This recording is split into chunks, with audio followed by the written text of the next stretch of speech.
Shalom, shalom mes frères, mes soeurs, j'espère que vous allez bien. Je rends grâce à Dieu, moi aussi.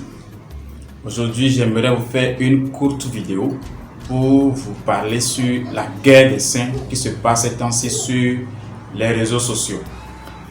Je suis venu à vous aujourd'hui pour vous donner quelques conseils et des messages que j'ai déjà donnés précédemment, mais je vois que ces temps-ci, il y a des combats qui s'effectuent entre des groupes, des religions, des églises et des hommes de Dieu qui se battent sur les réseaux sociaux.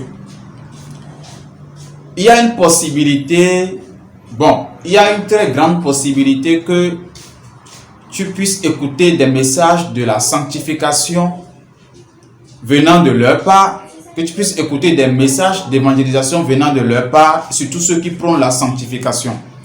La plupart de ces messages sont vrais. Ils ont fait la promotion des messages, des témoignages d'autres personnes. Même si aujourd'hui vous remarquez en eux des fruits qui ne sont pas dignes de l'Esprit de Dieu, ça ne veut pas dire que les témoignages qu'ils vous ont donnés étaient faux. Mais c'était déjà prédit, non seulement dans les Écritures, mais c'était prédit par un messager aussi que les gens connaissent, qui est le messager divin. Dans ces 33 jours, dans ces vidéos, vers la dernière vidéo de l'enlèvement, il a parlé de la guerre au sein des saints. Donc aujourd'hui, tout porte à croire que la guerre au sein des saints a commencé depuis plus de... Mais toi qui me suis, serre très bien tes ceintures. Parce que dans peu de temps, un vent va souffler au sein des saints. Et ce vent va nous disperser. Ce vent fera que même les saints, ceux qui ont accepté la sainteté, vont se lever contre eux-mêmes. Et c'est dans peu de temps, les gens vont commencer par se quereller, vont commencer par s'insulter. Les gens vont se disperser. Mais écoute ceci, seuls ceux qui vont tenir tête à ce vent, ils ne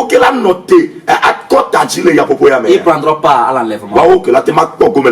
Ce sont eux qui iront à l'enlèvement. Ce sont ceux que Jésus va prendre pour l'enlèvement. C'est dans peu de temps. C'est dans peu de temps. Raison pour laquelle certaines ceintures, parce que les persécutions vont commencer. Les gens vont désister. Les gens vont démissionner dans cette marche. Mais toi, est-ce que tu vas démissionner? Est-ce que tu vas démissionner? On va t'insulter. On va nous insulter. On va nous critiquer. On va nous frapper. On va nous brûler. On va nous fouetter à cause de la vérité. Mais la question reste à savoir. Est-ce que lorsque les situations vont arriver, tu vas continuer la marche ou tu vas démissionner? Pose-toi cette question. Alléluia. Amen. Praise the Lord. Je suis très bien la révélation. La guerre au sein des saints. Donc aujourd'hui, tout porte à croire que la guerre au sein des saints a commencé depuis plus de 5 ans déjà et ça continue jusqu'à aujourd'hui. Et les frères dans la sanctification sont en train de se battre entre eux au jour le jour. Ils se tuent et ils lancent des combats verbaux entre eux et ils causent beaucoup de dommages, surtout aux âmes. Dit-on dans nos dictons, quand deux éléphants se battent, ce sont les herbes qui en souffrent. Quand les animaux féroces sont en guerre dans la brousse, ce sont les petits animaux qui sont des victimes. Donc je passe juste par ce message, cette courte vidéo pour t'exhorter aujourd'hui, pour dire mon frère, ma soeur, lorsque tu reçois Christ, quelle que soit ta religion, tu es adepte de vaudou, tu es chrétien catholique, tu es baptiste, assemblée de Dieu, tu es protestant, tu es apostolique, quel que soit, tu es assemblée de Dieu, quelle que soit ta religion avant de rencontrer la sanctification, c'est que tu es déjà sur le bon chemin. Même s'il n'y a personne dans ta zone, dans ton quartier, qui n'arrive pas à garder la sanctification, ce que tu as écouté, il faut garder. Veille sur tes enseignements.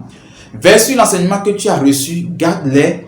Parce que le jour où le Seigneur Jésus viendra pour prendre son église, c'est-à-dire le jour de l'enlèvement, le Seigneur viendra pour sauver l'église. Et aucune église n'est reconnue au ciel comme aujourd'hui. Telle église est reconnue comme au ciel comme l'église principale de Dieu, comme Assemblée de Dieu, Baptiste, Sanctification, Momoreza, ainsi de suite. Non. Aucune église n'est reconnue au ciel. La seule église qui est reconnue au ciel, c'est toi et moi qui sommes en train de vivre une vie de sanctification.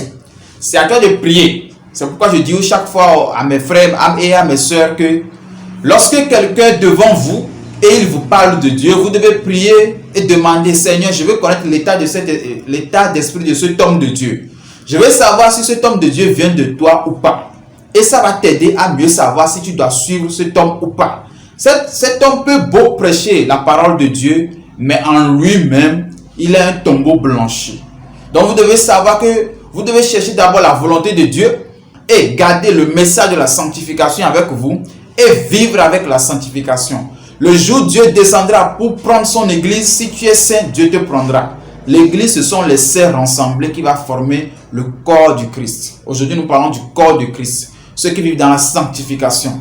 Si toi, homme, ou bien toi, femme, tu es avec ton mari, ou bien tu es seul dans ta maison, vous vivez une bonne vie de sanctification, le Seigneur Jésus peut vous visiter tel qu'il nous le fait.